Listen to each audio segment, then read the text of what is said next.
Il traffico intenso e alcuni incidenti hanno reso più che nero in autostrada questo sabato di esodo per le vacanze di agosto. Alle 7:30 del mattino un incidente con feriti tra 4 veicoli in A4 direzione nord tra Portogruaro e Latisana ha creato il caos. 11 chilometri di coda e alcuni tamponamenti.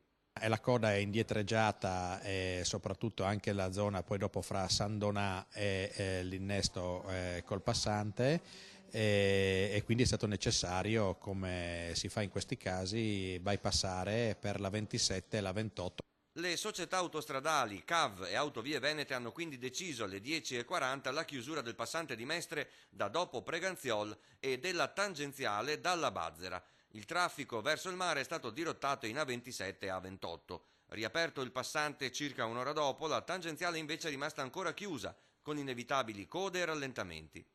Ecco i consigli della Polizia Stradale per evitare di trovarsi imbottigliati in questi giorni di forte traffico. Va posto l'accento ai pannelli a messaggio variabili perché danno veramente la situazione in tempo reale di quella che è la situazione veicolare e danno consigli utili proprio per gestire al meglio il proprio tragitto, per gestirlo in sicurezza e per gestirlo col maggior comfort possibile, perché danno sempre indicazioni su quello che è il tragitto più breve.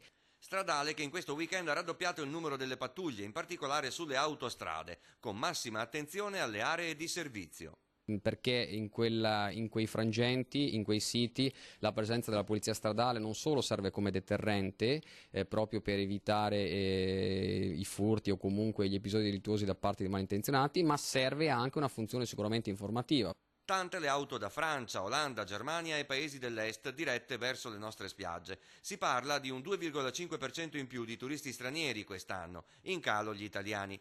In autostrada fino alle 22 vige il divieto di viaggiare per i mezzi pesanti. Per tutta la giornata nessun problema di traffico invece su statali Romea e Treviso Mare. Prossimo fine settimana da bollino nero sarà quello di Ferragosto, che infatti cadrà di venerdì, e ultimo di agosto per i rientri e non solo. Potrebbero esserci anche delle partenze per le ferie in bassa stagione, visto che l'anno scolastico in Veneto inizierà lunedì 15 settembre.